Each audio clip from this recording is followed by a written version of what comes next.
It was supposed to be a birthday celebration, but instead, it became the beginning of one of the darkest investigations in American history. It all started on December 11th, 1978, a freezing winter night in Des Plaines, Illinois. Now, inside the Peace home, the plan was simple: cake, candles, and family. Elizabeth Peace had just turned 46 years old, and all that she wanted for her birthday was a very quiet evening surrounded by the people that she loved the most. Now, her 15-year-old son Robert was finishing up his shift at Nissan Pharmacy, so the party was going to have to wait a little while until he got home. So at around 9 p.m., Elizabeth bundled up, she threw on her coat and her gloves, and she drove through the icy streets to go pick up her 15-year-old son. Now, when she walked into this pharmacy, she immediately spotted Robert. He was there restocking the shelves, preparing the store for the next day. He smiled when he saw her. He told her he would be out in just a second. He just needed to step outside to talk with a contractor who was actually offering him a summer job. And it was a job that was, quote, double the pay, which he was really proud of. So Elizabeth laughed because only her son Robert would be thinking about a summer job in literally the middle of December. But he was like that. He was responsible. He was smart. He was thoughtful. The kind of kid who actually planned ahead. So she watched him walk out the door, feeling kind of that tug as moms feel when they realize their baby isn't really a baby anymore. And then she waited. 5 minutes passed, then 10, then 20. And at first, she thought that maybe Robert had caught a ride home with somebody else, which was strange since she was already there and he saw her, but again, not impossible. Until then she got home and he wasn't there either. So that's when panic really started to set in. The Peace family knew instantly something was wrong here, something terribly wrong. Hey guys, I'm Annie Elise, and today we're diving into one of the most infamous cases of all time, the horrifying story of John Wayne Gacy.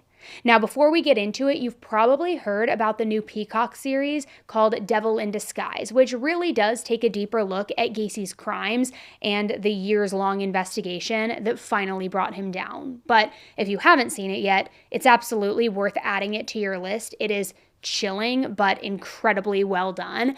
And we actually had the opportunity to sit down with both the showrunner, Patrick McManus, and the actor who portrays John Wayne Gacy, Michael Chernus. Now, you may recognize Michael because he was also in Orange is the New Black. He was in Severance, which I'm obviously obsessed with too, but he crushed this role. And he shares with us directly some really intense details about making this series.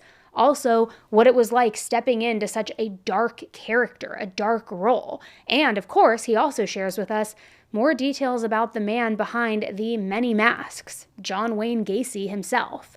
So at the end of this episode, you will hear directly from them as they unpack who John Wayne Gacy really was, and also how The Devil in Disguise on Peacock really came together. But before that, we have to learn about John Wayne Gacy, and everything that you maybe thought you knew, there is more, and we are going to dive into all of it. So let's jump right in.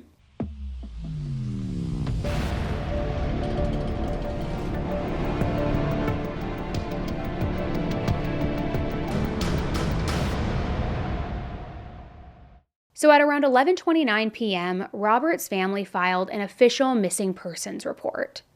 Robert had known how important that night was for his mom. He wouldn't have just up and left. It was extremely out of character for him. And his entire family felt confident about that, so they weren't going to waste any time. And honestly, the police weren't going to either. Right away, they took this call pretty seriously. There was no, come back in 24 hours, we can't file an official missing persons report for that time. It wasn't that type of thing. They immediately took it seriously.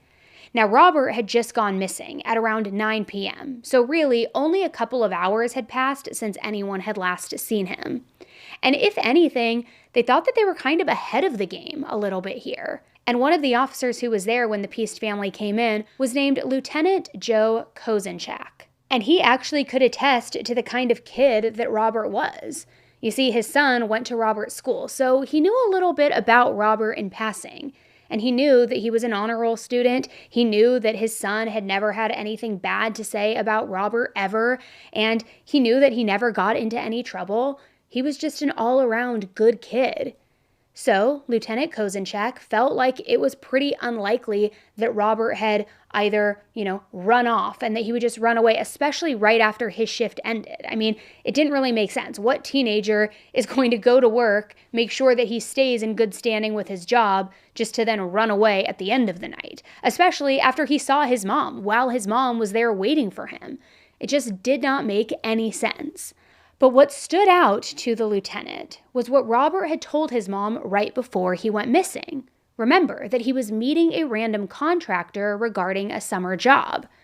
So once the lieutenant got involved in this case, the investigation really started to move quickly. Almost immediately, detectives felt like they had a solid lead to work with here. Elizabeth told them that Robert had mentioned needing to meet with that contractor, which that meant that this contractor was likely the last person to see him before he disappeared. Or maybe this person could have been responsible for Robert's disappearance altogether, but certainly somebody worth talking to. The investigators decided to get a hold of the owner of the pharmacy so that with that, they could see if there was anybody specific that he could think of off of the top of his head. Someone who maybe came into the pharmacy often, did some construction contract work, things like that. And guess what? Someone came to his head almost immediately. Apparently, this guy named John Gacy had just done some major renovations to the pharmacy, and he was also a frequent customer. So, on December 12th, the day after Robert went missing, the detectives decided to give John a call. And right away, I have to say, John seemed pretty cooperative. He admitted that yes, he had just been at the pharmacy that night before. They were right about that. However, he denied ever even talking to Robert in the store, let alone meeting him outside after hours about any sort of job. But the investigators weren't just going to take John's word for it. They needed to do a little bit of digging here. Again, he was the one and only person that they even had that they could look into at this point. So the detectives dove deeper into who John was. And immediately when they started digging, there were some red flags. For example, they had discovered that back in 1968, he had gotten into some trouble. Some major trouble. He had pleaded guilty to a charge of sodomy, and he was sentenced to 10 years in prison. However, he was paroled just 2 years into his sentence, and he had been a free man ever since. Now, coincidence that this man who had a sodomy charge against him was likely the last person to see this 15-year-old missing boy alive? Very unlikely. Now, they were pretty sure that he did have something to do with Robert's disappearance, but they weren't quite sure exactly what. So because of that, they drafted up a search warrant. And on December 13th, 2 days now after Robert disappeared, the warrant was approved. And John's house, it looked nice on the outside. It was a light-colored brick home, these 3 big floor-to-ceiling windows right next to the front door that looked directly out of the house. There were these neatly landscaped bushes out front, a yard full of snow. It looked like a very picturesque home. And when the investigators arrived at John's front door, he seemed very casual, kind of like, "Come on in, guys, I've got nothing to hide." Now, obviously, they didn't need the invite. They had the warrant, but they went inside and the official search began. And during this search, they discovered a lot of weird stuff. Like, there were a lot of drugs, there was a lot of drug paraphernalia. They then found some handcuffs, which, okay, not illegal by any means. Maybe he was just kind of into that sort of thing. But then they found things that just couldn't be brushed off or explained away, because then they found all sorts of explicit material. Now, some of it was adults, but some of it involved children, more specifically, CSAM material. Then they found 2 different driver's licenses, and neither one of them had John's name or John's picture on it, which was really weird, right? They also found clothes that looked to be men's style of clothes, but they never in a million years would have fit John, because these clothes that they found, it was way too small, and John was definitely a heftier guy. They also found a high school class ring with the year 1975 and the initials JAS etched into the side. Now, John was born in 1942, so unless he was a 33-year-old high schooler in 1975, the ring definitely did not belong to him. Then there was also the fact that the initials JAS didn't belong to him either. He was JWG. Now, other things that they found inside the house were guns, ammo, a switchblade, and also a stained carpet. A lot of things that didn't necessarily mean anything, but they were things that were important to note regardless. I mean, they could definitely be suspicious under the right circumstances, right? But then there was something bigger about this house that really stood out to the investigators. It had a smell about it, an odor that just was not normal. It wasn't the smell of dust or dirt or even mold. It was something almost sour, but way worse than just some spoiled milk that was still left in the fridge. And when the investigators asked John about the smell, he kind of just chalked it up to a sewage line leak, something that he had been dealing with for quite some time, and just kind of left it at that. Which, possible, yes, but suspicious? Definitely. The detectives then tried to find the source of this smell, and they concluded that it seemed to be coming from underneath the house, more specifically in the crawl space area, which kind of felt like, okay, yeah, maybe that ties to the sewer. And for whatever reason, they decided that if the smell was coming from below the house, that it probably more than likely was some sort of sewage leak or problem. So with that, they didn't think too much into it. They didn't investigate really further. They just decided to move on. And at the end of the day, while they found, yes, some weird and questionable stuff, and maybe even smelled some weird things, the detectives hadn't found Robert. He wasn't hiding in some closet somewhere. He wasn't tied up or anything. It didn't seem that John had anything to do with it. And they didn't really find anything in John's house to even connect him to Robert. They felt like the only confirmation that they even got from that search was that John was more than likely probably a child predator based on the material that they found, which they already knew too, based on the charges that had been against him from not too long before, but nothing that tied to Robert. But finding the CSAM material, the class ring from not too long ago, and the men's clothing that was certainly too small for him and probably small enough to fit a young boy, it kind of just solidified in their minds that he was a child predator. And not that that wasn't the issue in the grand scheme. I mean, that is very important, yes, but their current focus was on finding Robert. And they hadn't found anything to say that he had kidnapped Robert, or even worse, that he had killed him. So unfortunately, it was a dead end. So the investigators left.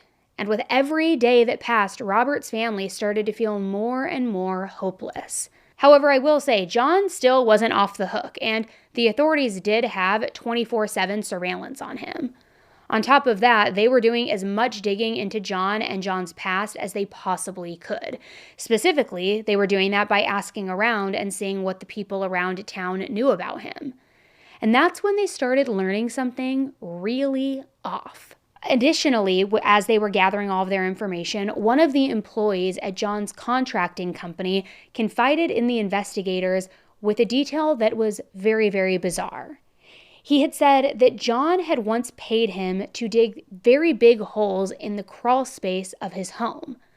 The same crawl space that had that odor and that, quote unquote, sewage leak problem. And then the investigators were hit with maybe the biggest curveball of all time. The investigators were interviewing Robert's parents again, trying to get any possible detail that could have been left out. Just making sure, dotting all of their I's, crossing all their T's. And that's when Robert's mom, Elizabeth, mentioned something that changed the entire course of this investigation. She recalled that when she arrived at the pharmacy that night, that she talked to Robert's coworker and fellow classmate, Kim Byers. And Kim had brought up in their conversation that she had forgotten her jacket that day, and she was really cold during their shift. So because of that, being the nice guy he is, Robert gave her his jacket. It was a blue zip-up jacket, nothing super fancy, but something, a nice gesture and something to keep her warm. Before the end of their shift, though, Kim gave it back to him, and he actually had that jacket on when he went outside to go talk with this contractor. And Kim remembered all of this vividly. And she remembered it so well because apparently she had accidentally left a receipt inside the pocket of the jacket, a receipt that she had meant to grab before giving the jacket back, but ultimately forgot. Now, why is this so important? Because during the search of John's house, the investigators had found a blue zip-up jacket, just like the one that Elizabeth and Kim had described. They also had taken it in as evidence. And as if that wasn't already enough, they checked that jacket pocket, and sure enough, there was the receipt that Kim had forgotten. Just like that, they had officially found a clue that proved that John and Robert's disappearance were somehow connected. And it was also a clue that proved that John had in fact been lying to the investigators all along. He did have contact with Robert that night. So the investigators now strongly believed that John had done something to Robert. And finally, on December 22nd, they arrested him. And to be fair, it seemed like John knew that they were closing in on him, because on the day of his arrest, people claim that they saw him drinking, that he was going door to door talking with his friends and his neighbors, almost like it was some kind of weird and twisted goodbye moment for him. Now, his actual arrest, it was a bit more unique than others, I have to say, because detectives had been waiting until they either found more evidence to arrest him or caught him doing something illegal. And luckily, he had been doing the latter. The surveillance teams that had been monitoring him and watching him, the ones that had been set in place, actually caught him selling weed to a local gas station clerk. So technically, that's why he was arrested. It was on a technicality. But the important thing was that now he was in police custody. So his arrest was going to make getting a second search warrant that much easier, especially since there was already so much suspicion surrounding him. Now this time, the investigators were not going to leave his home until they found what they needed. And they knew that all of the answers to their many questions likely were going to be found inside that crawl space. But when they finally went and searched it, they found something even more horrifying than they could have ever imagined. Because that entire crawl space was filled with dead bodies. Okay, you guys know I am not about the quick fixes, but also I'm going to keep it real with you because we're in the circle of trust. I feel like we've all tried a fad diet at some point, whether it's juice cleanses, cabbage soup, raw food, detox teas.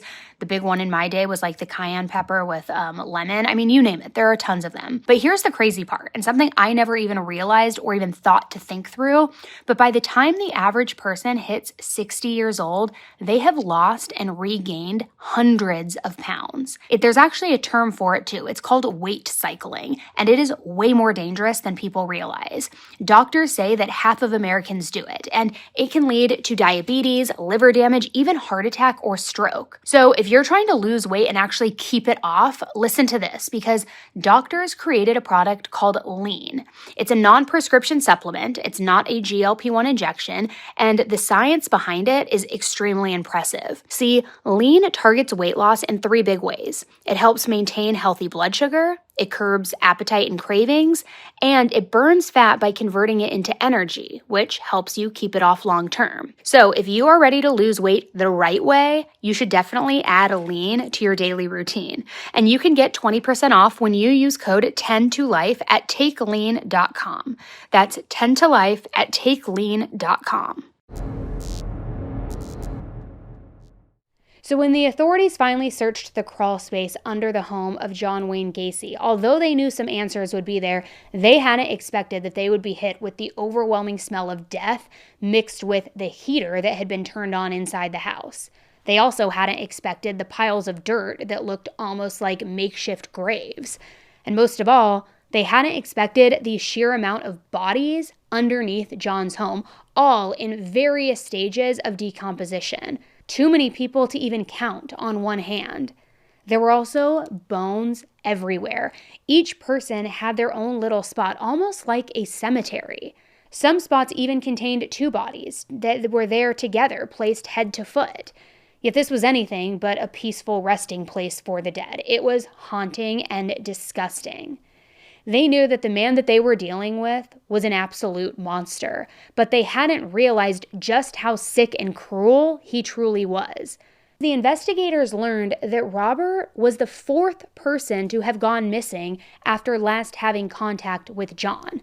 Which, what are the odds of that? John not only was a child predator, but also a murderer. But they also learned he hadn't always been that way, or at least he had learned to hide it very well over the years. So let's go back a little bit to talk about who John Wayne Gacy was. John Wayne Gacy was born in 1942 to his World War I veteran father, John Stanley Gacy, and to his homemaker mother, Marion Robinson. Now, growing up, he never got along with his dad. Most of the time, John was with his mom and his two sisters, and that was perfectly fine with him. He just kind of kept to himself with them and didn't go around his dad.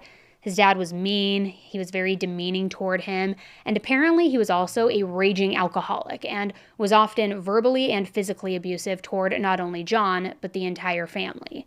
Anytime Marion ever tried to shield John from the near constant abuse, his father used it as an excuse to be awful to John, calling him a sissy and a mama's boy and just really tormenting him. And in his father's eyes, John would never be good enough. He was just a disappointment, a constant disappointment. Despite this, though, John would spend the majority of his life trying to prove himself to his father. High school was also pretty rough for John. He was overweight, which, of course, as you can imagine, earned him a lot of dirty looks and a lot of laughs. People liked to bully him. And for a short period of time, he tried to get into sports, as a way to fit in with the other guys and make friends. But he was not only naturally pretty unathletic, he also had a heart condition that made long periods of exercise almost impossible. So that whole plan was pretty short-lived. And from ages 14 to 18, he was constantly in and out of the hospital because of his heart condition. And because of that, his grades really took a hit. So eventually, he just dropped out. Now, even though he didn't have a high school diploma, John really wanted to make something of himself. For years, he would take whatever job he could get, and he was always known as being an incredibly hard worker. There was even an era where he got involved in politics as well, and then when that didn't really pan out, he ended up working at the local morgue as an attendant, meaning that he was very up close and personal with dead bodies. This was daily, too. He would help with the embalming, getting the bodies processed in, doing all of the paperwork and the record keeping, but that grew old after a while. And so he once again switched gears. And eventually he somehow got into business school, and he even finished and got his business degree. Then at 22 years old, he married a woman named Marilyn Myers. And their relationship opened even more doors for John because Marilyn's dad owned a bunch of KFCs and he let John manage the restaurants, which I saw one source that said that he was making about $15,000 a year, which in today's time, that would equate to about $152,000 a year, give or take. So he was making a killing in the fast food business. I mean, crushing it. Now, all of that backstory to say that when people thought of John, they definitely thought of someone who came from very humble beginnings and had really worked his way to the top. He was a successful businessman, and he was seemingly a loving husband. And not too long into his marriage, they brought in 2 kids into the world together, a boy and a girl. So now he was also a father. And his life seemed to have turned out pretty well overall, especially considering his upbringing.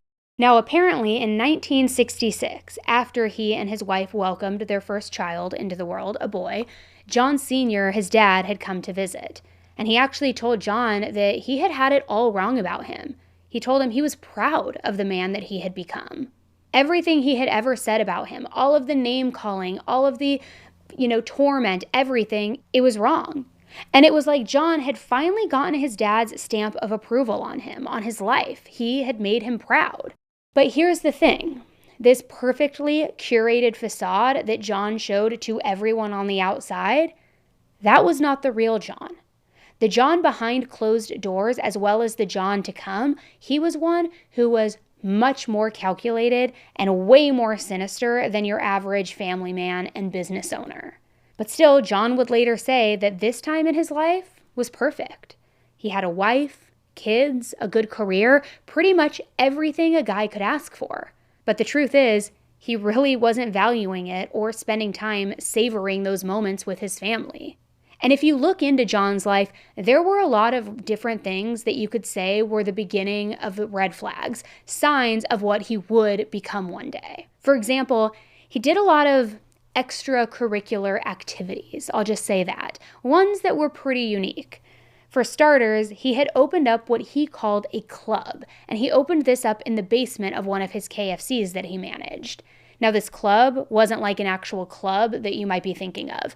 It was just a place where all of his employees could come spend time after hours, just drinking, partying all night, just hanging out, kind of like, an after hours bar. Which I'm assuming HR at the time was probably pretty much next to none, because something like that we know would never fly in today's climate and world. So that in and of itself was pretty odd and different for sure.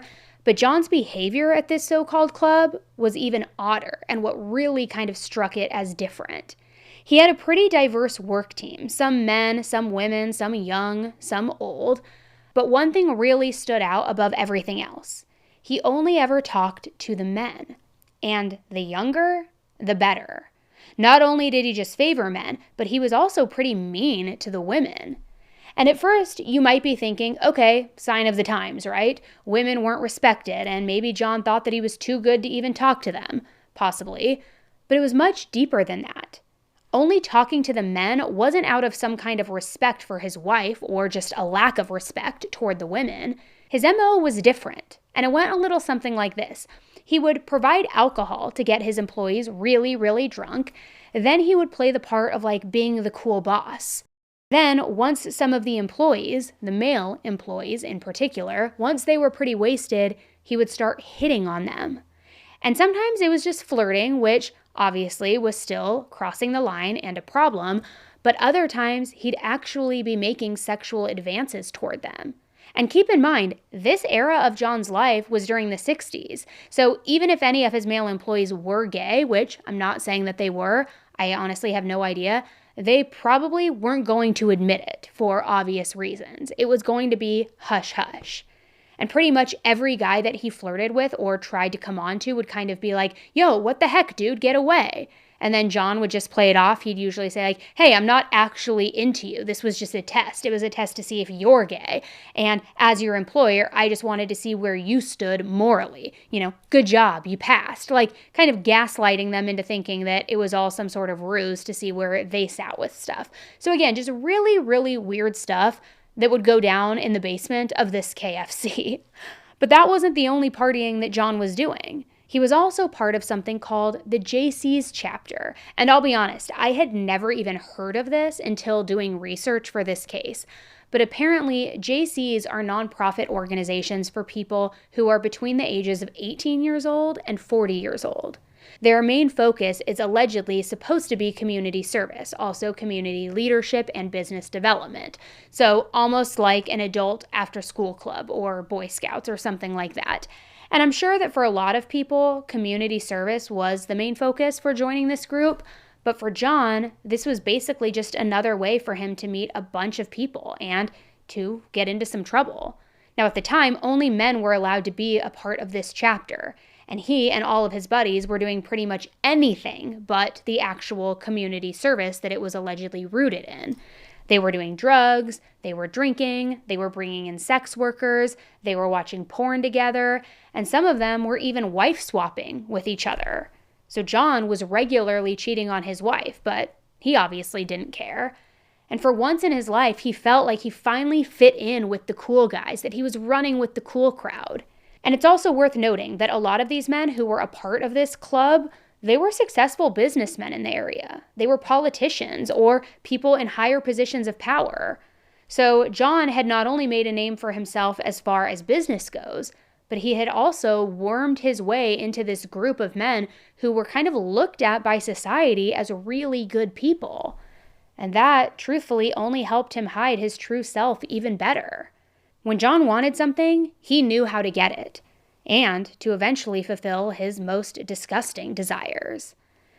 Now, wife swapping, watching porn with your buddies, and hiring sex workers, that's one thing. It's not good, and if that's your vibe and everything is consensual between other adults, keyword adults, go crazy. Do what you want. I'm personally not going to do it, but hey, not my business, not judging. But all that stuff really was not John's thing either, or at least it wasn't what he preferred to be doing.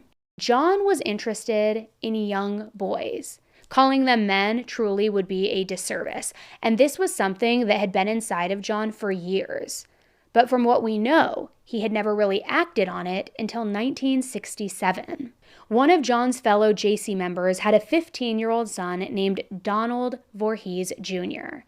And as disgusting as it is to say, John had had his eye on Donald for quite some time.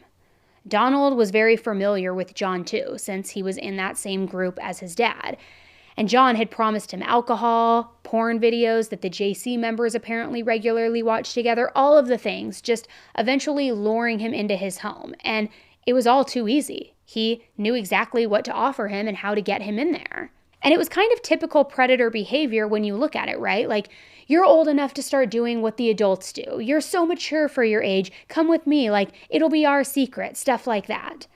But then, once John got Donald Jr. alone and got some alcohol into him, he sexually assaulted him. And like a lot of victims, Donald Jr. just felt a lot of shame with this. And for a while, he was too scared to speak up. He wouldn't end up confiding in anyone about what had happened until the following year. But by that time, John had already assaulted a handful of other minors. And that's not to say that any of that was Donald Jr.'s fault. Certainly not. It was just that after John did that with Donald Jr., he escalated very quickly. And what's even more twisted is that with a lot of these teen boys that John preyed on, he would offer them money to go along with his plans, essentially so that they wouldn't fight back either. He told most of them that he had been hired to conduct homosexual scientific research and that he would pay them to participate in this research, which if you're not watching this on YouTube, you may not see the sarcasm in my face when I say that, because when I use the word participate, we obviously know you can't participate or consent as a minor. So I just want to throw that out so we're all clear on that. But anyway, he would pay them $50 for their participation and basically letting him do whatever it was that he wanted to do to them. It was just, honestly, some truly insane and twisted preying and manipulation. The truth was, his experience with Donald Jr. had opened the door to all of his deepest and darkest desires. It allowed him to now act on these things. But all of that was cut short when Donald Jr. told his dad what had happened, which that was in 1968.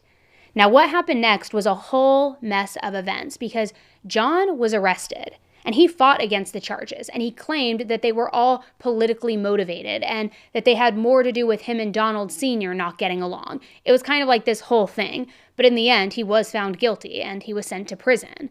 Only for the assault against Donald Jr., though, not for any of those other poor boys who were also being preyed on. But like I mentioned near the beginning of this episode, his time in prison and his sentence, it was very short-lived. From the minute that he was put in prison, John was considered a model prisoner. He got promoted to head cook, he got along with all the other inmates, got along with the correction officers. So by the summer of 1970, after serving only 18 months of his 10-year sentence, he was released from prison, and he was put on a year-long probation. Now, in some alternate universe, this could have been the part in the story where John maybe learned the error of his ways, and he realized his reputation was tarnished. His wife divorced him. She took the kids after learning what he had done. He had a sodomy charge on his record. Maybe it would have made him, the light bulb go off to turn his life around. And maybe the model prisoner thing wouldn't just be a temporary role. Maybe he would dedicate himself to becoming a better person. He even told his close friends that he would never go back to jail and that with time, he wanted to reestablish himself in society and get back to how things were before. But the truth was, all of that, it was a load of crap. By 1971, not even a full year after he was released, John was once again in trouble again for sexually assaulting a minor. Now, the first incident was in February, but when it came time for the court date, the boy didn't show up, so the complaint was dropped because of that. Then, in June, John was charged with aggravated sexual battery and also reckless conduct, but the boy involved in that case apparently tried blackmailing John. So again, the charges were dropped.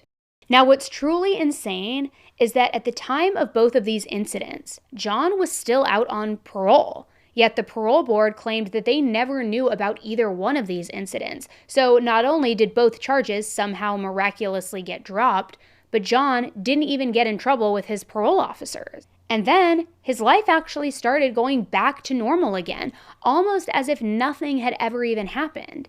He bought a house, the same house I mentioned at the beginning of this episode, the beautiful, picturesque one.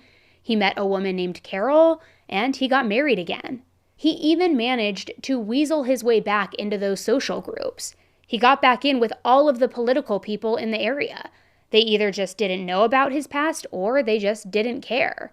He even started his own construction contracting business, which was called PDM Contractors.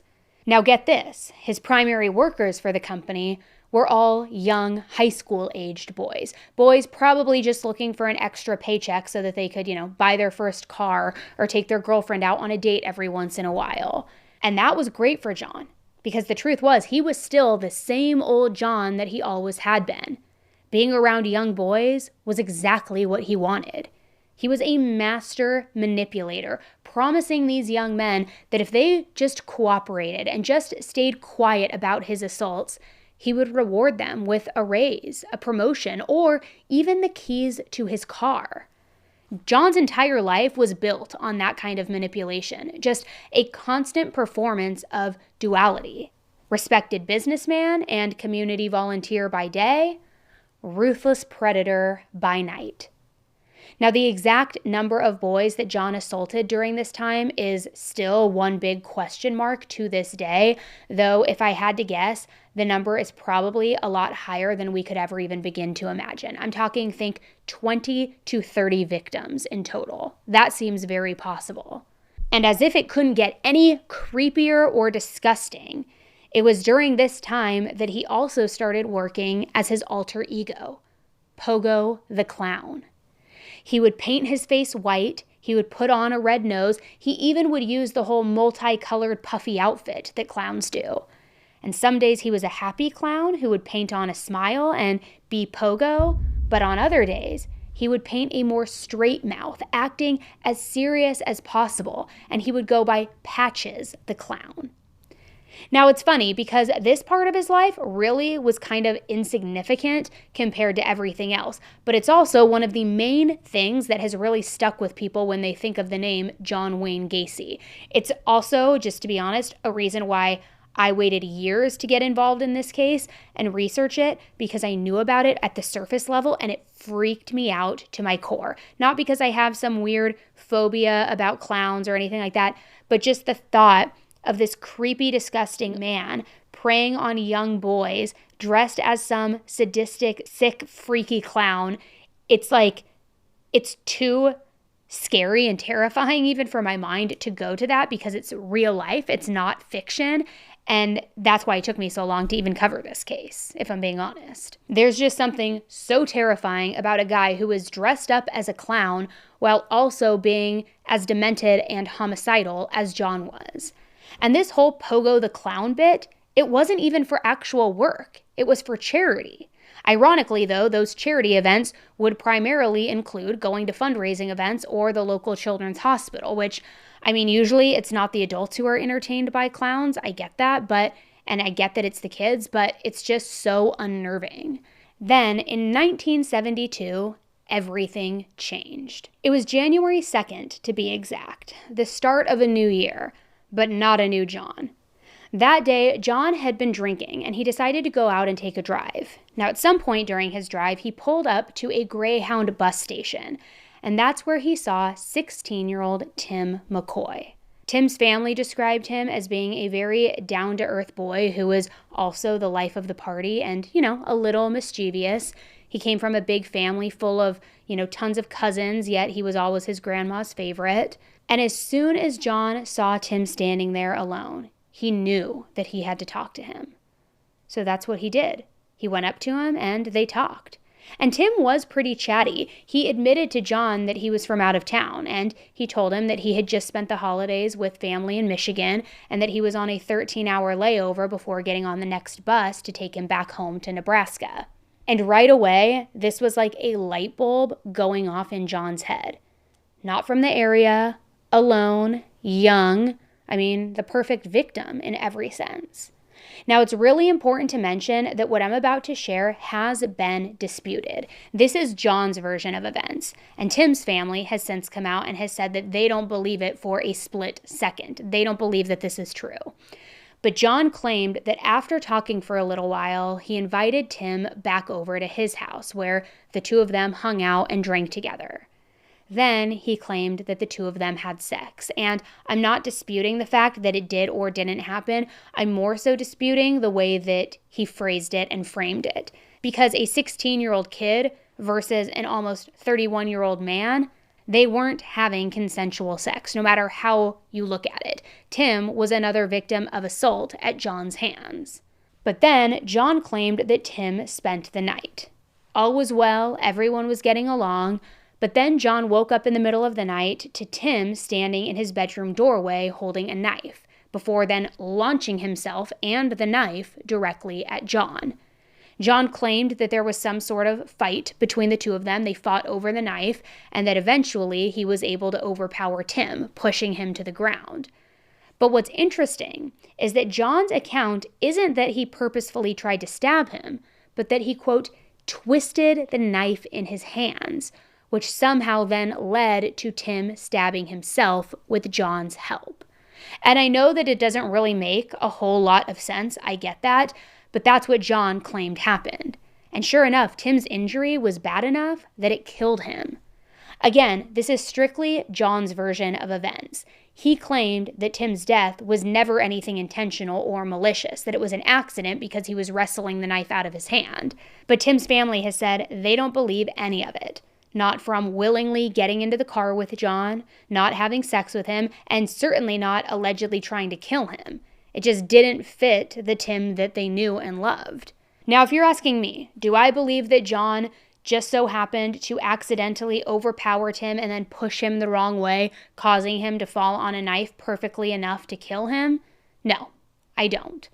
But either way, Tim's death was monumental in a sense, because he was the first known person to ever die at the hands of serial killer John Wayne Gacy, who would then later be dubbed, as maybe you have heard of him, the Killer Clown. And meanwhile, John was still married to Carol during this entire time. They eventually got divorced in 1975, but they were still married when this happened. Now, where exactly Carol was, I have no idea. Clearly, she wasn't inside the home at that time, or at least I hope not. But John himself had told his buddies that he had no intention of going back to prison. And he truly did mean that. He knew that he needed to get rid of the evidence, and he needed to do it quickly. But to be honest, he was also kind of stumped on what to do next. Sure, he could dump the body somewhere, but then what if there was an entire investigation and all signs pointed back at him? What if someone had seen them at the Greyhound station together? What if somebody could identify him as the last person to have seen Tim alive? So he didn't want to risk it. And because of that, he got creative. And he thought, what if he hid the body in his house? There'd be no moving the body place to place. There would be concealment. But then again, Carol was an issue in this. He couldn't just keep Tim's body in a coat closet and let his wife just stumble upon it. Where was the one place that Carol would never go? Well, the answer was simple. Underneath the house, inside that crawl space. Because it was roughly 40 feet by 28 feet, and you could access it through a trap door in a closet right off the hallway in the home. And the idea was almost too perfect, because what he had done would be quite literally hidden under their noses, and nobody would ever even know it. So he got underneath the house, he dug this makeshift grave, put Tim's body in it, and then he covered it with concrete. I mean, remember, he was in the contracting business after all. Yet John still swears up and down that he hadn't gone into meeting with Tim that night with the intention of him dying later that evening. However, when it did happen, Tim's death had unlocked something inside John, something evil, just like when he had assaulted Donald Jr.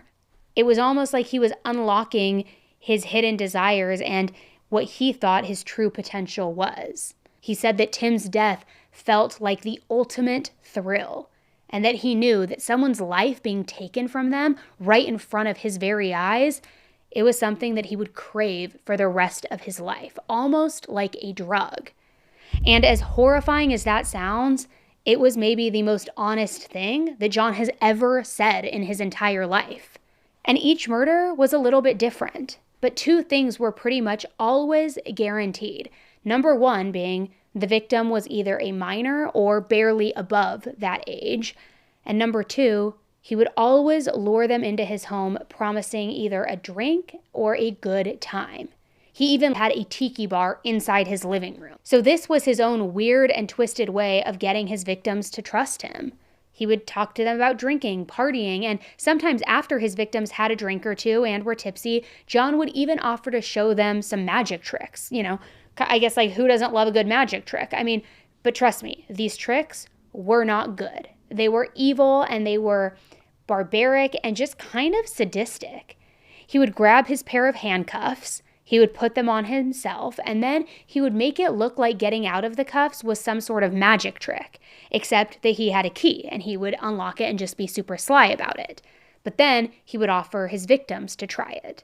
And, a couple of guys hanging out, having drinks together, having fun together. Sure, let me try this magic trick. You just did it. But then once they put the handcuffs on, they were trapped. There was no magic trick. There was no fun and games. And then once they were handcuffed and at a disadvantage, John would assault them. Some he would even take his time with. He would torture them, wait with them, and do sick and twisted things to them, and then ultimately he would kill them. Now, his exact way of killing, it varied. Some victims were gagged, which it might not sound like a horrible death, but just think about that for a moment. These victims would have random pieces of cloth or even parts of their own clothing stuffed into their mouths. And they weren't just placed in their mouths to keep them quiet. They were literally shoved so far back into their mouths that it would essentially block their airways entirely. And those specific victims died of asphyxiation. But other lives that were taken by John with what John called his rope trick. The rope trick would be done once the victim was already restrained.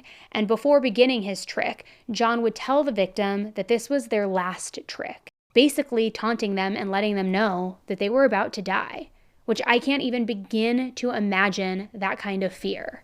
He would then take a rope tourniquet and he would put it around their necks, and he would use the handle of a hammer to tighten it every, once in a while, every so often, making it this very awful, very long, drawn-out process.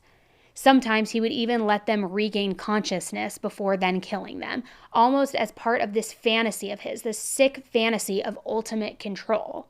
Apparently, these victims could take up to 1 or 2 hours before actually passing away, which it's literally the stuff that nightmares are made out of. Now, for most of the victims, John was living alone in the house by this point, but not for all of them. In the beginning, he was still married to Carol, and I mentioned earlier that by 1975, Carol and John were divorced. And this side note is actually kind of pretty interesting in and of itself. But I guess over the years, their relationship had just already began souring. Apparently, John wasn't present. He was always staying out late. He was spending time by himself in their garage. And Carol said that they barely ever spent any time together. But it wasn't until Carol found some wallets of young men and also some porn magazines with naked men on the cover that things then apparently really went south with them. Instead of assuming, oh, my husband is a sexual predator and a murderer, she just assumed he's cheating. So because of that, they split up, and that was kind of the end of their marriage. Now, I'm not sure if she was ever aware of the charges that he had against him for that previous sexual assault, but all of that to say, enough was enough for her and she was out. But when Carol divorced him and he was suddenly now living in this house all alone, it kind of became all the more easy to fulfill all of his fantasies. There was nobody who was going to catch him or stop him or, take him off course. So one by one, John killed his victims and began filling up that crawl space. And after Tim, over the next 3 years, he tested and he perfected his methods. Then, from 1975 to 1977, he became more and more bold, increasing the frequency of murders, and at least 12 victims alone were murdered in 1977. And when he was at his horrifying peak, he would kill 2 or even 3 victims in the same night.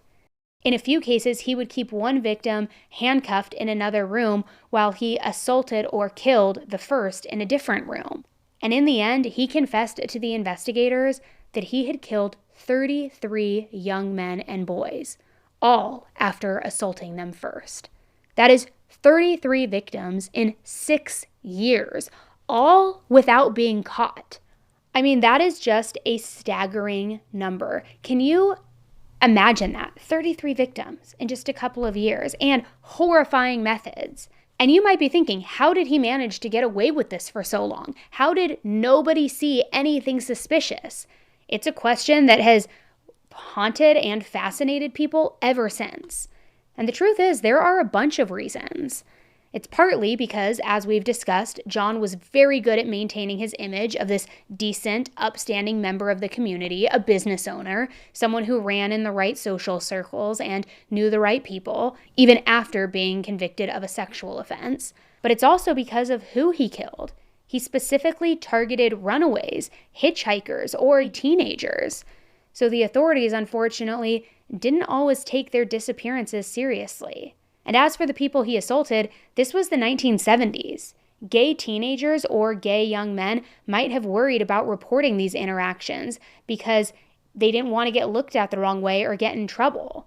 So after finding the crawl space, it took a long time for these investigators to get an actual head count of every body that was under that house. Some bodies were just right under the dirt in shallow graves, but some bodies had been there so long that all that was left was scattered bones, making it even more difficult to identify the bones as being one complete person. And while John was in the mood to confess everything, he also told the investigators that there was one body that they wouldn't find in that crawl space: Robert's body. If they hadn't been so suspicious of him right from the very start, he likely would have put him down there and hidden him with the others. But like I mentioned earlier, John really was now feeling the pressure of this investigation. So I guess the idea was that if Robert's body was as far away from the house as possible, that would be better in the grand scheme of things.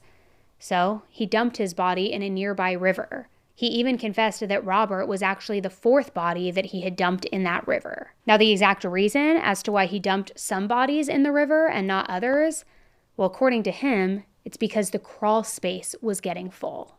Disgusting. And even though John confessed to some major things after his arrest, a lot of the things that we know today didn't come from him. They just came from the investigators who were putting 2 and 2 together. We still don't know exactly what happened in Robert's final moments, which I would imagine that John either dragged him inside his car or lured him back to his house to maybe show him something about the job that he was offering him as a contractor. Remember, it was double the pay. We don't know if Robert was suspicious of what was happening. We don't know if maybe he fought back. All we know is that he was strangled to death.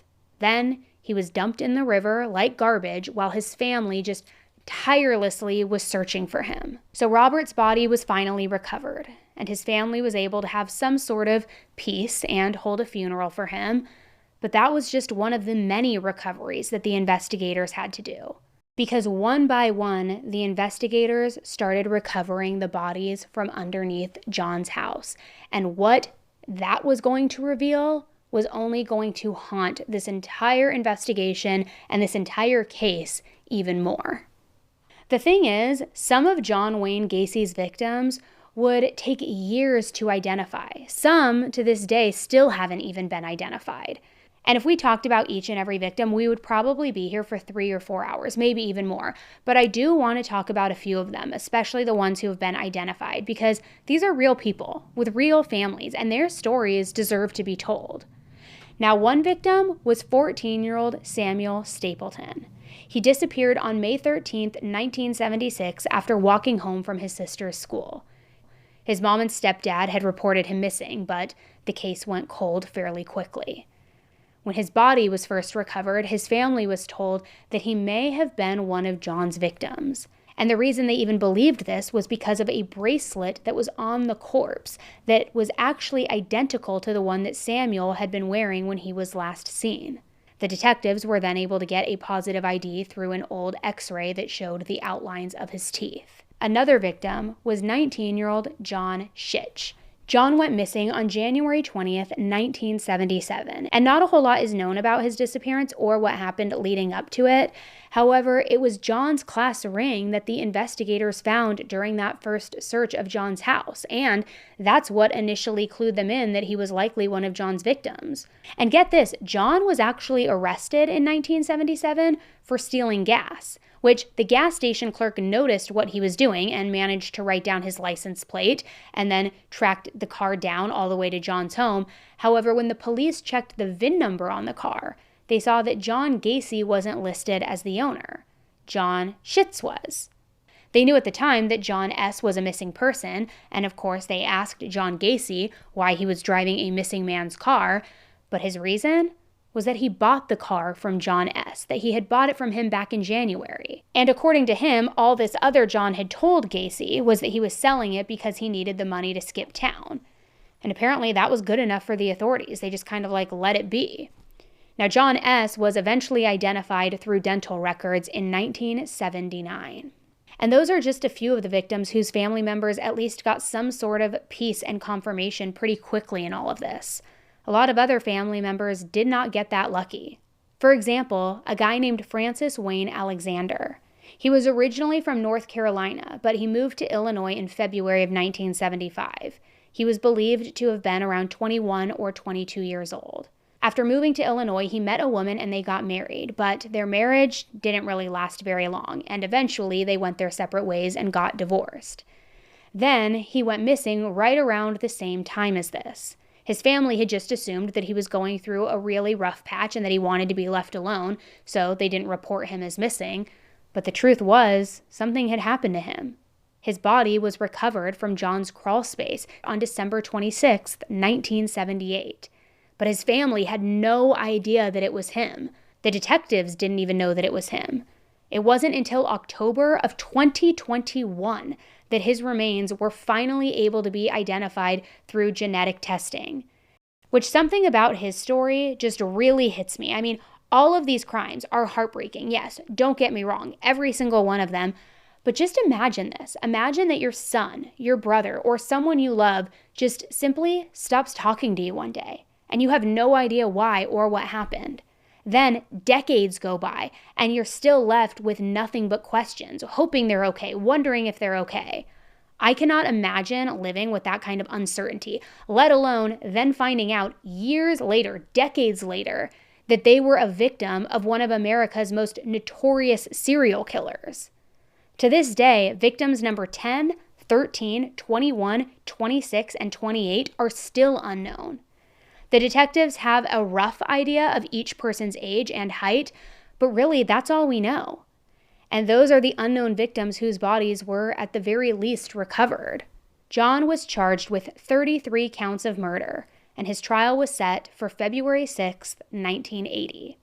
Now, his defense team really pushed for an insanity plea. He went through all of these tests and hours spent with doctors leading up to his trial. He claimed that he had multiple personalities, each one of them being different from the next. He had Pogo, the clown, Patches, the clown. There was the contractor, who he related to the most on any given day. There was the clown. There was the politician. There was someone who he called Bad Jack, and he claimed that Bad Jack was an evil and corrupt policeman who hated homosexuality. He even went as far as claiming that every murder was done by Bad Jack. And during his actual trial, his defense team brought in 3 different psychiatric experts who all believed that John was a paranoid schizophrenic with multiple personalities. And maybe that was true, but he ultimately was deemed competent to stand trial. And after over a month, the jury took only an hour and 50 minutes to come to a verdict. Guilty on all 3 charges of murder, as well as sexual assault and taking indecent liberties with a child relating to his crimes against Robert. Now, unfortunately for John, the state of Illinois had just recently reinstated the death penalty in 1977. So that ultimately was his fate. Now, like a lot of prisoners on death row, he was behind bars for years before he was ever put to death. 14 years to be exact. And during this time, he took up a hobby of painting.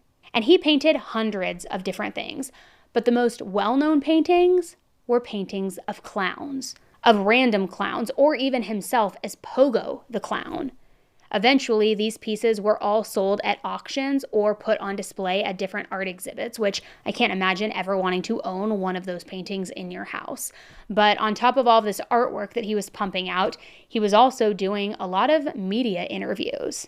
His first ever public appearance was in 1992, and it seemed like his reasoning behind these interviews was to publicly plead his innocence. But truly, who knows what was going through his head when he decided to do them, but he did them. My question would be to you right off the bat is why, after so many years of silence, never having a media interview, and people have said that you have given them interviews in years Well, past. that's hogwash. Yeah. That's strictly hogwash. So we're saying I'm constantly told that I'm misquoted constantly, saying that I said this and I said that, and it's not happened. So it's pretty well established on this. This is the first time you're speaking publicly about your case. Right. Yeah. I've always felt that my attorneys were handling it, and they said to keep a low profile and stay away from it. And in light of all that has been used against me in the media, they've created this fantasy monster image, and it's been going on for the last 12 years. And I've ever had no comment, and I had no need to talk to the media for the simple reason that they were looking for sensationalism and they were looking for the monster. When you say fantasy monster image, what are you referring to by that? Well, the idea that I'm a homosexual thrill killer and all that garbage, and they painted this image of me that like I strolled down the streets and stalked young boys and slaughtered them. Hell, if you could see my schedule, my work schedule, you know damn well that I was never out there. Well, you were indicted, convicted, and sentenced on 33 counts of homicide. Is that correct? That's correct. Now you might be wondering, how can he be just sitting there and say that the media's portrayal of him was all wrong? How can he claim that he's still innocent? Well, not to worry, because he spoke on that as well. And he basically explained that Tim McCoy, his first victim, the one whose death was this weird accident in self-defense, he says that truly was his only victim. Every other body that was found underneath his house, according to him, he claimed he had no idea about them. Which, okay, I can roll my eyes so hard I can see the back of my brain. But listen to this clip where he tries to prove that he's innocent. You yourself did bury him then in the crawl space. Right, and if you notice, he's under concrete. Did you bury any of the others in the crawl space? No, I had nothing. I had no knowledge of them. Yeah. Well, why is it that your first one is there, and then 20 some others are buried down there as well? Did somebody know that you had done this with the first one, that giving them an idea? More than likely, when drinking and getting high with the others, yeah. Now that whole interview was wild because you have to be a grade A moron to say or to think that you can get away with saying like, well, yeah, this murder was self-defense, so I decided to bury him here and pour concrete on him, and other people must have learned that, so my house, my crawl space, the one that you had to get access to from the trap door inside a hallway closet in my house, they learned that that was going to be the perfect dumping site for their murders, for their victims, this other serial killer who's not me. Like, are you a moron? Yes, you are, but like, get real. Like, at least have a better imagination and come up with a different excuse. So finally, on May 10th, 1994, John was executed by lethal injection. He was 52 years old. Now, there are extremely conflicting reports on what his last words were. Some sources say that his final words were, "Kiss my ass." Hey, I got news for you. I killed 33 times. You're only going to kill me once. Gacy outsmarted him again. 42 people were in that room watching as he was put to death. Now, most of that number was made up with officials and press and people like that. But I don't know if ironic is even the correct word to use to describe this next detail, but during the whole process, there apparently was a bit of a complication that delayed things. And I don't know the exact details because I don't know what he felt, but is it wrong to say that I hope that he actually did have some sort of fear and remorse during that period of time, maybe even a little bit of pain? During the second chemical, there was some problem with that chemical gelling in the line. We're not real clear whether it was the blood clotting with the needle or whether the chemical itself was gelling. He did not make eye contact with any of us. He looked up at the ceiling, said a few words to the director and the warden. One of the things I did notice was there was a complete change in the color of his face, and obviously he had a stoppage of the heart. There were all these sort of shadowy things going on, and it was very creepy, but it wasn't like you saw anything bad happen. After announcing the news of his death, a few different family members of some of the victims were interviewed, and their raw and emotional reactions are something that's just so upsetting to see. I just don't feel that it solved a whole lot seeing someone, hearing about someone's death, but it was the sentence that came down. And I feel we need to be more consistent with our laws if we expect to ever have a peaceful society. My son should be remembered, and all those that have not been mentioned should be mentioned. And Michael Marino should be mentioned, and all those that have never been mentioned should be mentioned. Thank you, God. I feel justice has been served. Just like Tim said, I'm glad it's over. It was a long, drawn-out, way overdue process that has to be shortened. Were you told about what his last statement was? What was your opinion about that? We were told nothing. We were really told very little. His last statement was that he felt he was innocent. He was a victim of all this. You know, that's something he's been saying for 15 years. That's basically what I expected him to say. Some of the family members even said that they wished that he had suffered more. I'm glad it's over. I just wish that there could have been more suffering, so to speak. The punishment doesn't fit the crime. Now, a lot of friends and family members of the victims, and honestly, even people who aren't related to these cases, are still pretty angry with law enforcement and how they handled things during John's time.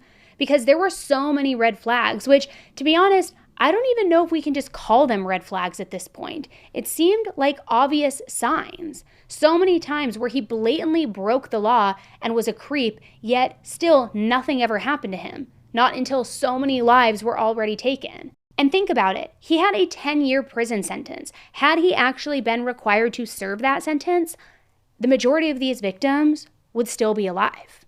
That's unnerving to think about. And I can only think about the remaining unknown victims. Do their families sit up at night wondering whatever happened to their loved ones?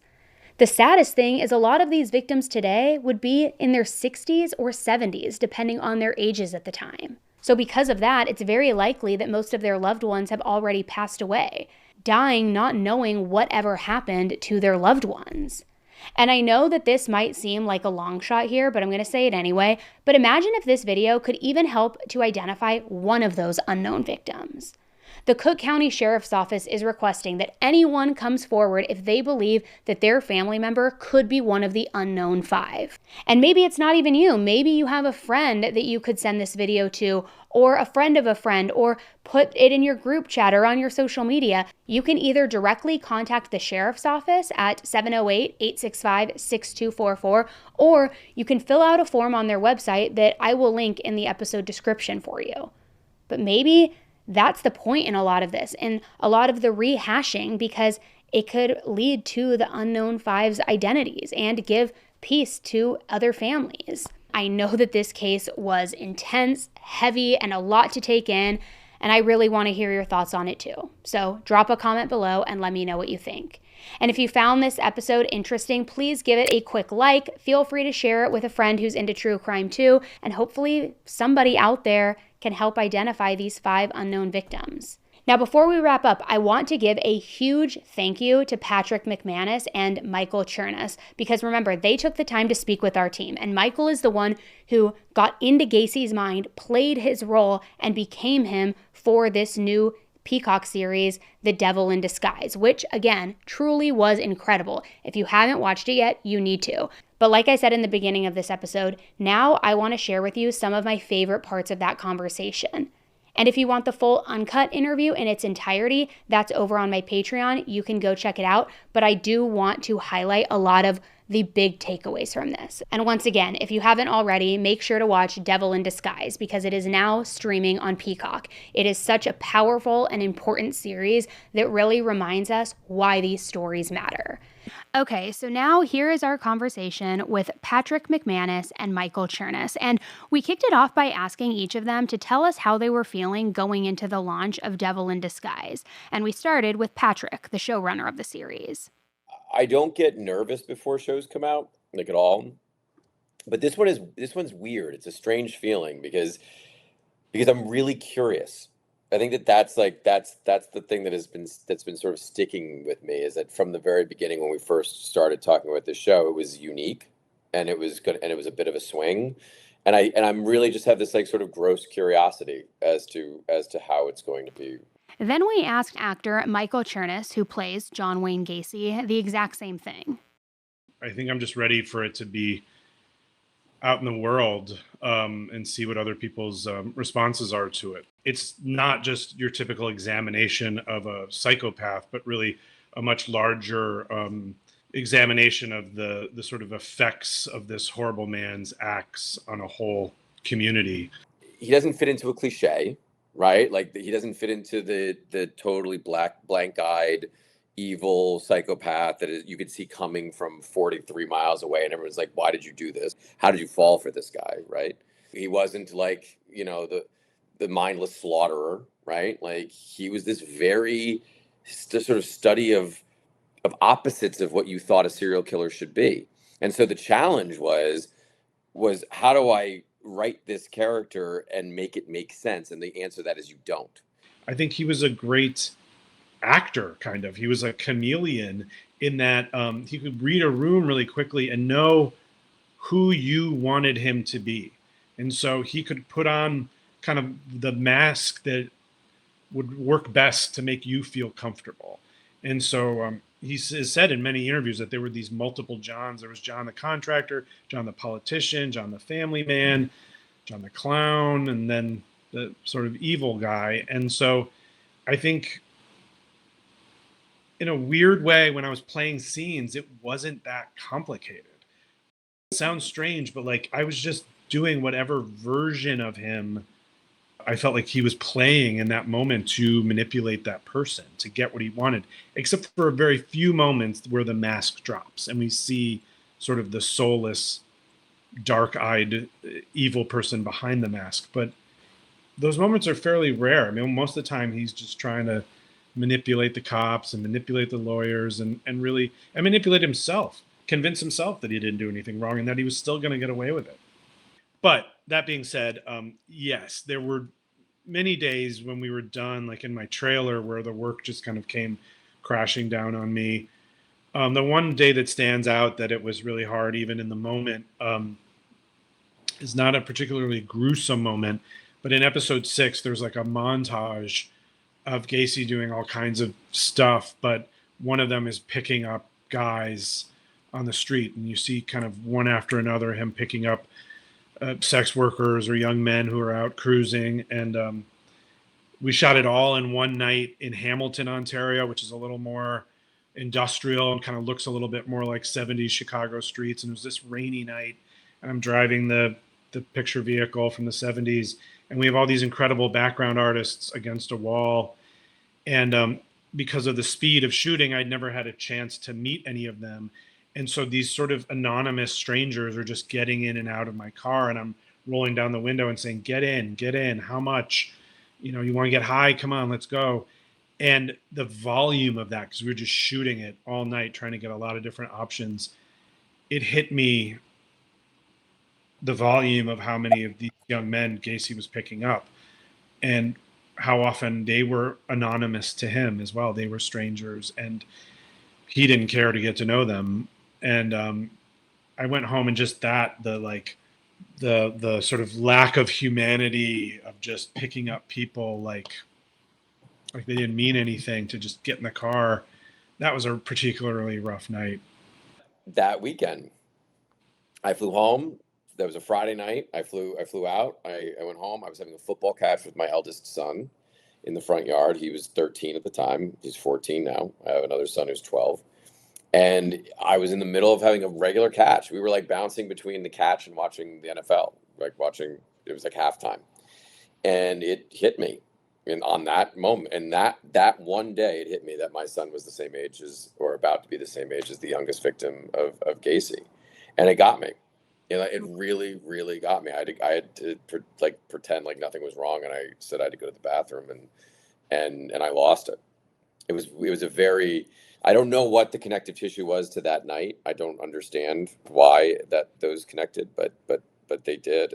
And so it became personal in that moment. And I think that's an example of how like every scene in this show had the potential, at least for me, of there being something really difficult to have to manage. The hardest scene for me is in episode 6, which is the scene with Rob Peast back at the house. And we have this wonderful young actor, Riker, who did an incredible job. But for me, that it's one of our longer scenes with Gacy. And that scene, I feel like, is the best example of seeing all the different variations of Gacy's manipulation and just his sort of insanity at play. How he's even kind of lying to himself in moments or forgetting what he was doing. Like being able to kind of like switch back and forth from those different modes, those different states of being was not only just technically really hard to do as an actor, it was also very disturbing as a person to have to embody. And I will say the moment that like hit me hardest about, and I'm not saying this because he's here, but hardest about this guy was that we were in rehearsals, we were in prep, and we were watching from the back, just sort of seeing what was what. And for all those months before, I'd only seen Michael do, for lack of a better word, affable Gacy or charming Gacy. And it was the way that it was set up, and it's exactly how it was shot, was that Tim McCoy is sitting in the foreground and Gacy is sitting in the background. And it was the very first time as Tim McCoy is eating that Gacy just like turns. And you suddenly, and for me, the very first time in the entire process, I had seen the mask drop. And it was the most unbelievable experience that I've had in my career. I mean, it's giving me chills just talking about it. It was an overwhelming experience in the best possible creative way. It was astounding to watch. Now, obviously, producing this kind of series can be really tricky because, as we know, at the center of it are real people, real families who have been impacted by the very real events at the center of this story. Which, honestly, it made me really curious about how Michael decided he even wanted to touch this type of role. My agent very wisely said, just take a meeting with Patrick and find out what he's doing with it before you make a tape. And so right away when we spoke, things he was saying were just right up my alley. He, one of them was there won't be any murder on screen. There won't be any, intense violence shown on screen. It will be psychologically intense, but we're not going to show any gore or gratuitous violence. I don't know that I would have said yes if I would have had to enact those things. The real rationale behind it was that you can't claim on the one hand that you want to focus the story on the victims and their families and then, in my opinion, degrade the memory of the victims or re-traumatize the living family members by showing it. Those two ideas stand in direct contrast with one another. And so it wasn't, again, I don't think anything that we've ever done is like looking to be pat on the back, but it's just looking at it logically and emotionally and what is being consistent with the vision of what you're trying to do. And it was when we figured our way in about really focusing it on the victims families, the police and the lawyers. And specifically, I will say the victims stories that have nothing to do with Gacy. Like once that piece of the the Tetris piece fell into place, then suddenly the show made sense, and it all it actually became very easy to write because suddenly we understood what the framework was and what its soul was and its heart was. And myself, the writers, and then eventually our beautiful actors and our wonderful directors, we've found a reason for being, and that just makes it a much more, for lack of a better word, creatively enjoyable process, because we could really dig in and carve and find the moments that we knew were going to stand out and be special. And the thing that I keep saying over and over again is that I 100% did not set out to make something special, but we ended up making something special. It just sort of like was birthed in that direction. Something I hope that people watch this and think twice about dehumanizing anyone who feels different from them or thinks other than them in every aspect. And so I think we could all, take a moment to like actually stop and think about someone who has different opinions of us or loves differently or lives differently than us. There's maybe a lot more that is the same between us than we know. The number of times that his name was mentioned and that police went to his house and either interviewed him or brought him down to the station and interviewed him. And quite often, as we see in episode 6, he would just lean into the sexual element, knowing it would make the cops uncomfortable and knowing that it would just make them squirm or, at the time, write off that young man as a deviant then if he was involved in these sexual behaviors. And even not around sex, that they would just be like, oh, that kid's a runaway then, or that kid is probably hitchhiked to California, or that kid is off drinking for a couple days in Chicago or in Milwaukee, or they hitchhiked to so-and-so. And just the ability to sort of just write it off, or be so disturbed by it that you don't investigate further. That is really upsetting. And the last thing I'll say, I mean, it's pointed out in the show, but if he had served all 10 years in Iowa, he would have been let out on December 11th, 1978, which is the day that he killed Rob Peast, his final victim. None of the 33 boys needed to die if he had just stayed in that prison in Iowa. That thing, that blew my mind. When we discovered that in the writer's room, it felt like if you had written that as a piece of fiction, you wouldn't be able to get away with it. Someone would note it away. That the concept that the day and the year was the day and the year that he was supposed to get out, it's mind-boggling to me. Yeah, truth is stranger than fiction. What I do not want the audience to come away with is some concept that this story that we have told is irrelevant, right? That it is not a story of our times. That in some way, to what Michael had just talked about like all of the systemic failures that surrounded the Chicago Police Department in particular, have somehow been solved. Yeah, absolutely. There is a very real probability that we can say that a lot of the communication issues that were had back in the time have been taken care of just simply due to computers, and quite a bit of the computerization that we now have is actually born out of the John Wayne Gacy case. So, okay, I'll give you that. But the prejudices that Michael was talking about, prejudices against homosexuals, prejudices against socioeconomically suppressed individuals, prejudices against anyone who might have a record of some sort, right? Those are all the more relevant today. And they are, the flames of that are fanned on a millisecond by millisecond basis by social media.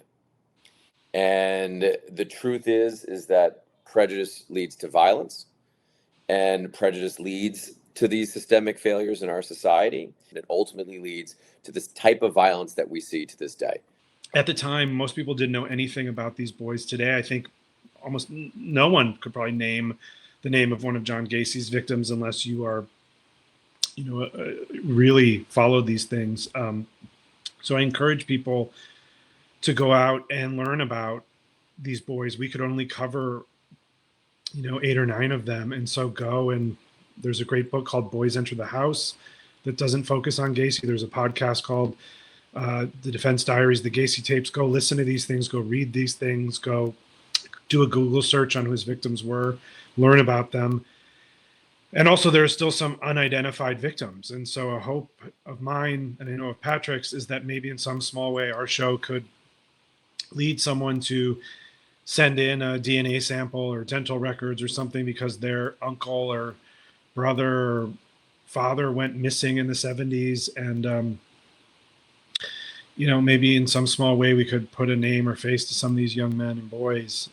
You can watch the 8-part series Devil in Disguise, John Wayne Gacy right now on Peacock. And if you want to hear our entire interview with Patrick and Michael, you can also find it uncut, uncensored over on Patreon. We have linked it out in the episode description below. So thanks again for tuning into another episode. And as a reminder, 10 to Life is available now, not just as a YouTube series, but also its own podcast. So please go check it out on Apple Podcasts or Spotify. All the uncensored versions will be over there. And when you check it out, hit a follow. Or if you're watching this on YouTube, click that subscribe button.